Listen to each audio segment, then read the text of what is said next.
روزے کی حالت میں بےہودہ، فحش اور جہالت کے کام یہ گفتگو منع ہے۔ یعنی روزہ صرف حلال کھانے پینے سے بچنے کا نام نہیں، بلکہ روزہ حرام باتوں سے بھی بچنے کا نام ہے۔ روزے کی حالت میں کلی کرتے وقت ناک میں اس طرح پانی ڈالنا جائز نہیں کہ حلق تک پہنچنے کا اندیشہ ہو۔ روزے کی حالت میں اگر کسی بھی وجہ سے پانی حلق کے نیچے اترے تو اس سے روزہ ختم ہو جاتا ہے۔ اس کی ایک صورت یہ ہو سکتی ہے کہ انسان کلی کرتے وقت بہت آگے تک گلا صاف کرے، یا پھر یہ کہ ناک میں پانی ڈالتے وقت اتنا اوپر چڑھا لے کہ وہ حلق سے سٹمک تک چلا جائے، تو ایسی چیزوں سے پرہیز کرنا چاہیے۔ روزہ کے دوران جماع کرنے سے روزہ باطل ہو جاتا ہے، اس پر کفارہ بھی ہے، قضا بھی ہے۔ روزے کا کفارہ ایک غلام آزاد کرنا ہے، یا 2 ماہ کے مسلسل روزے رکھنا ہے، یا 60 محتاجوں کا کھانا کھلانا ہے۔ قصداً قے کرنے سے روزہ ٹوٹ جاتا ہے اور اس پر قضا واجب ہے۔ خود بخود قے آنے سے روزہ نہیں ٹوٹتا۔ حیض یا نفاس شروع ہونے سے عورت کا روزہ ٹوٹ جاتا ہے، روزے کی قضا ہے، نماز کی نہیں۔ بعض لوگوں کے ذہن میں یہ خیال ہوتا ہے کہ اگر روزہ 12 بجے کے بعد ٹوٹا ہے تو وہ روزہ مکمل کر لیا جائے۔ نہیں، اگر 5 منٹ پہلے بھی ٹوٹا ہے تو بھی قضا دینی ہوگی۔ ہاں، سارا دن آپ روزے سے رہے تو جتنا روزے سے رہے اس کا اجر مل جائے گا انشاءاللہ تعالی۔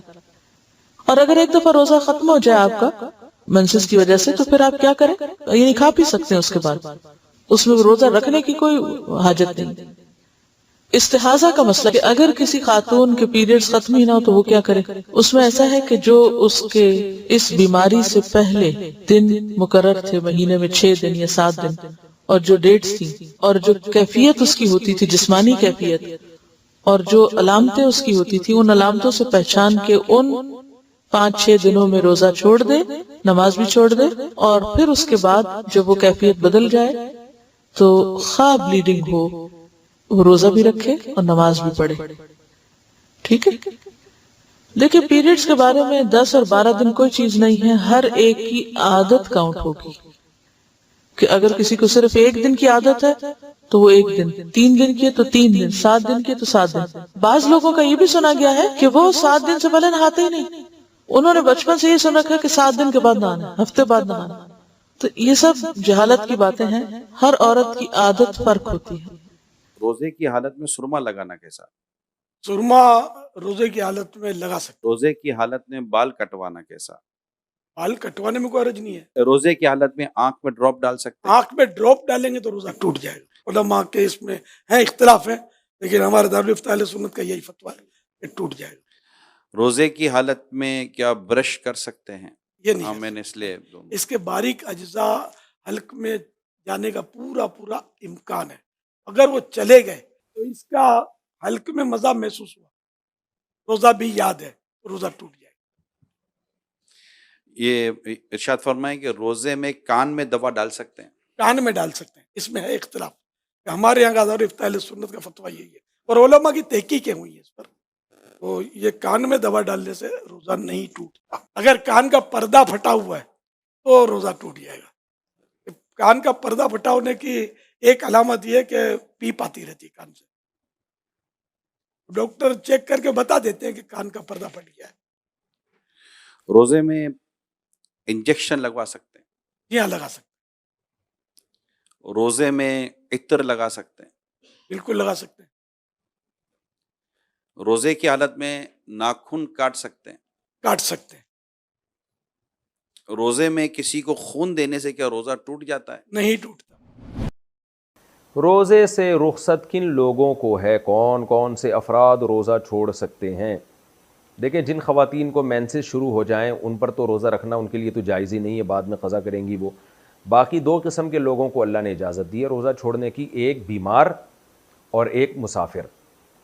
مسافر میں شرط یہ ہے کہ جب سفر آپ مسافر بن چکے ہوں تو بننے کے بعد سحری کا وقت ختم ہوا ہو۔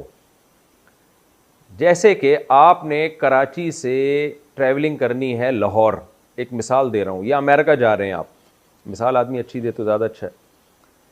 جب بھیجنا ہی آپ کو فری میں ہی بھیج رہے ہیں نا تو امریکہ ہی بھیج دیں سیدھا، یا بلکہ مکہ مدینہ بھیج دیں، وہ زیادہ اچھا ہے۔ آپ مکہ جا رہے ہیں کراچی سے، تو کراچی ایئرپورٹ پہ آپ بیٹھے ہوئے ہیں اور سحری کا وقت ختم ہو گیا، تو آپ کے لیے روزہ چھوڑنا جائز نہیں ہے. اس لیے کہ جب سحری کا وقت ختم ہوا ہے, آپ روزے کے ٹائم پہ جب داخل ہوئے ہیں تو اس وقت آپ مسافر بنے نہیں تھے, اس لیے اس وقت آپ روزہ نہیں چھوڑ سکتے. آپ کو روزہ رکھنا پڑے گا, جہاز میں کمپلیٹ کرنا پڑے گا اس روزے کو.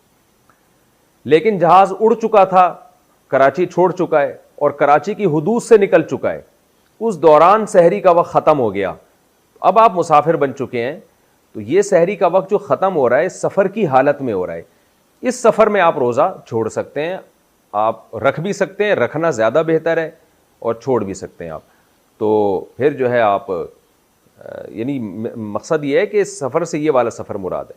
پھر جب آپ کہیں جا کے اسٹے کریں گے سفر میں, اور آپ ٹریولنگ کر رہے ہیں, کم از کم 78 کلومیٹر دور جا رہے ہیں, آپ اپنے شہر کے مضافات سے بھی باہر 78 کلومیٹر دور جا رہے ہیں, تو اتنے لمبے سفر میں جب سحری کا وقت ختم ہوگا تو آپ روزہ چھوڑ سکتے ہیں. اور وہاں پہنچنے کے بعد اگر کسی شہر میں جب تک آپ 15 دن کے اسٹے کی نیت نہیں کرتے, آپ کے لیے روزہ چھوڑنا جائز ہے. جہاں شہر میں آپ نے 15 دن کے اسٹے کی نیت کر لی تو پھر آپ روزہ نہیں چھوڑ سکتے. اچھا بھائی, روزے میں دانت سے خون نکل آئے تو کیا حکم ہے؟ اگر روزے کی حالت میں دانتوں سے خون آتا ہو, کبھی تھوک پر غالب اور کبھی کم, اگر حلق میں اتر جائے تو کیا حکم ہے؟ فہیم اشرف فیصل آباد سے.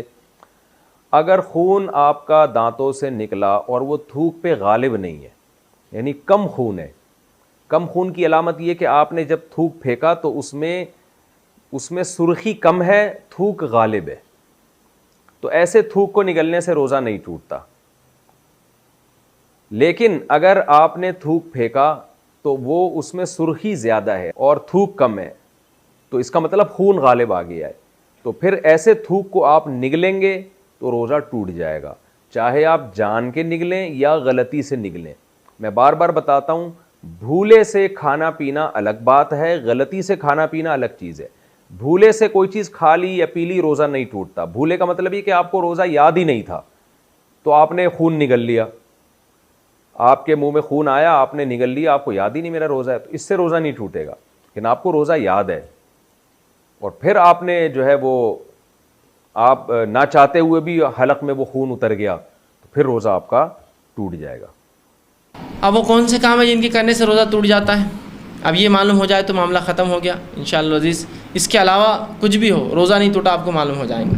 ٹھیک, تو ایسے 3 ہی کام ہیں جن کے کرنے سے روزہ ٹوٹ جاتا ہے. وہ کیا کیا کام ہے؟ پہلی چیز, کوئی شخص اپنے بیوی سے ہم بستری کر لے, اس کا روزہ ٹوٹ جائیں گا. یاد رکھیے, اس کا روزہ ٹوٹ جائیں گا, اور یہاں قضا بھی واجب ہوں گی اور کفارہ بھی لازم ہوگا. باقی تمام جگہ فدیہ لگیں گا یا خالی قضا ہوں گی, لیکن اس صورت میں قضا بھی واجب ہوں گی اور ساتھ میں جو ہے وہ کفارہ بھی دیں گا. اس کا یہ ایک ہی شکل ہے جہاں کفارہ ضروری ہے. آپ صلی اللہ علیہ وسلم کا ایک شخص آیا اور کہا, اللہ کے رسول میں تو ہلاک اور برباد ہو گیا. آپ صلی اللہ علیہ وسلم نے پوچھا, اطمینان رکھو, کیا ہوا؟ کہا میں ہلاک اور برباد ہو گیا. کہا کیا ہوا؟ تو کہا میں نے روزے کی حالت میں اپنی بیوی سے ہم بستری کر لی. تو اب اللہ کے رسول نے کہا ٹھیک ہے کوئی بات نہیں, اگر یہ غلطی تم سے ہو گئی تو کوئی مسئلہ نہیں, اب تم ایک کام کرو, ایک غلام آزاد کر دو. تو کہا اللہ کے رسول میں غلام کیسے آزاد کر سکتا ہوں, میں تو جو ہے بہت ایک غریب آدمی ہوں, میں غلام نہیں آزاد کر سکتا ہوں غربت کی وجہ سے. تو آپ صلی اللہ علیہ وسلم نے کہا اچھا غلام نہیں آزاد کر سکتے ہو تو پھر 60 دن کے روزے رکھو پیدر پہ, ایک کے بعد ایک. تو کہا اللہ کے رسول یہ بھی نہیں ہو سکتا مجھ سے, 60 دن کے روزے رکھوں گا تو مشکل ہے, کمزوری کے اعتبار سے, میرے کام کاج کے اعتبار سے میرے لیے محال ہے. وہ غریب انسان تھے کہ میں 60 دن کے روزے رکھوں. تو آپ صلی اللہ علیہ وسلم نے کہا کہ اچھا پھر 60 مسکینوں کو کھانا کھلاؤ. تو کہ اللہ کے رسول میں تو بہت غریب آدمی ہوں, خود کے کھانے کے میرے مسئلے ہیں, میں 60 مسکینوں کو کیسے کھانا کھلاؤں گا؟ تو کہا جو کچھ پھر تمہارے پاس ہو صدقہ کرو کچھ کھانے کا. تو کہا کچھ بھی نہیں. تو کہا بیٹھ جاؤ. پھر اب وہ بیٹھا رہا. ایک شخص آیا اور اللہ کے رسول سے کہا اللہ کے رسول یہ کھجور مجھے صدقہ کرنا ہے. تو کہا یہ اچھی بات ہے. آپ نے کہا وہ شخص کہاں ہے جو ابھی بیٹھا تھا جس کے پاس کچھ بھی نہیں تھا کفارے میں دینے کے لیے؟ تو کہا کہ اللہ کے رسول فلاں وہ آیا. کہا اللہ کے رسول میں آیا ہوں. کہا کہ اب یہ کھجور لے کر جو ہے اپنے علاقے کے سب سے غریب لوگوں میں تقسیم کر دو, یہی تمہارا کفارہ, مطلب جو طاقت ہے وہ خرچ کر دو پھر آخر میں. تو اس نے کہا اللہ کے رسول سچ بتاؤں تو مجھ سے زیادہ غریب تو کوئی گھر ہی نہیں ہے میرے علاقے میں, مدینے کی بستی کا میں سب سے غریب آدمی ہوں. تو کہا جاؤ اب تم ہی کھا لو, اپنے بھی بچوں کو یہ دو, کیا کریں گے. اور اسی نے کھا لیا. اس حدیث سے یہ بھی پتہ چلتا ہے کہ دین اسلام کتنا آسان ہے, اس میں کوئی مشقت نہیں دیکھی, اس کے لیے آسانی دی گئی. لیکن اس ترتیب کو ہم کو فالو کرنا پڑے گا. ہم کو پہلے غلام آزاد کرنے والا عمل کرنا پڑے گا. غلامی چونکہ نہیں ہے تو چھوڑ دیجیے. پھر 60 دن کے روزے کی کوشش کرنا پڑیں گی, دوسرا کفارہ. اگر یہ بھی نہ ہو سکے تب پھر تیسرا آپشن آئے گا 60 مسکینوں کو کھانا, اور یہ نہ کر سکے تب چوتھا آپشن آئے گا کہ جو کچھ اللہ نے دیا ہے اس میں سے کچھ آپ کھانے کی شکل میں لوگوں کو دیں. یہ لاسٹ سٹیج, ٹھیک, ترتیب میں ہی آنا پڑے گا. غلام آزاد کرنا, 2 مہینے کے روزے رکھنا, 60 مسکینوں کھانا کھلانا. یہ اگر نہ ہو سکے تب جو ہے اللہ نے جو کچھ دیا اپنی استطاعت کے مطابق اللہ کی راہ میں خرچ کرنا. تو اسی لیے میں نے پہلے کہا احتیاطی سب سے اچھی چیز ہے کہ انسان اس عمل کی طرف جائے ہی نہ جو اس سے ہو جائے جس کی وجہ سے کفارہ اسے دینا پڑے. تو کفارہ بھی لازم ہے اور وہ روزے کی قضا بھی لازم ہے. دوسری شکل جس میں روزہ ٹوٹ جاتا ہے وہ یہ ہے, جان بوجھ کے خے کرنے سے روزہ ٹوٹ جاتا ہے. خود بخود خے آنے سے روزہ نہیں ٹوٹتا, یہ بات یاد رکھیے. جان بوجھ کے آپ نے انگلی ڈال کے خے کی تو روزہ ٹوٹ گیا. قصدن خے کرنے سے روزہ ٹوٹتا ہے. خود بخود خے آ گئی تو روزہ نہیں ٹوٹا. یہ الگ بات ہے کہ اسے کمزوری آ گئی تو آپ سوچیے روزہ رکھنا نہیں رکھنا ہے, بہت زیادہ خے ہو گئی. ایک آدھ خے میں تو میں سمجھتا ہوں کچھ بھی نارمل ہے, نہیں وہ خے جتنا کھایا تھا نکل گیا تو اب تو بھوکا ہو جاؤں گا, تو وہ الگ بات ہے. آپ کو بھوکا رہنا روزہ ہے اس لیے کہ روزے کی اہمیت ہے. لیکن زیادہ خے ہو گئی تو آپ چاہے تو توڑ دیں, لیکن خے اپنی ذات سے روزے کو نہیں توڑتی. قصدن جان بوجھ کر خے کرے تو روزہ توڑتا ہے, ٹھیک. تو یہ دوسری شکل ہے. آپ کو یہ کہیں گا کہ جان بوجھ کے کھانے پینے سے, تو میں سمجھتا ہوں ہر عقل مند کو معلوم ہے, اتنا بیوقوف تو کوئی بھی نہیں اور معصوم نہیں کہ اس کو یہ نہ پتہ ہو کھانے پینے سے روزہ توڑتا ہے, تو بولنے کی ضرورت ہی نہیں ہے, سیدھی سی بات ہے. تو یہاں بھی آپ پر جو ہے اگر خود بخود خے آ گئی تو روزہ نہیں ٹوٹا, جان بوجھ کے کی تو آپ پر قضا لازم ہوگی, اس کا کوئی کفارہ نہیں, ٹھیک. اسی طرح تیسرا, کوئی شخص حیض اور نفاس, کوئی خاتون کو حیض اور نفاس آ جائے تو بھی اس کا روزہ ٹوٹ جاتا ہے. بس یہ 3 ہی شکلیں ہیں روزے کی ٹوٹنے کی. پہلا ہم بستری کر لیں, دوسرا جان بوجھ کر خے کرے, تیسرا اگر عورت ہو حیض اور نفاس آ جائے تو معاملہ ختم ہو گیا. یہ تینوں روزے نہیں رکھیں گے. پہلے شخص کو قضا بھی اور کفارہ ہے, خے کرنے والے کو صرف قضا ہے, اور حیض اور نفاس والی عورتوں کو بھی جو ہے اس کی قضا ہوں گی. بعد رمضان ان کو وہ روزے مکمل کرنے ہوں گے جیسے اللہ نے طاقت دی, استاد دی. تو یہ تین ہی لوگ ہیں جو جن عمل سے, 3 ہی عمل جن سے روزہ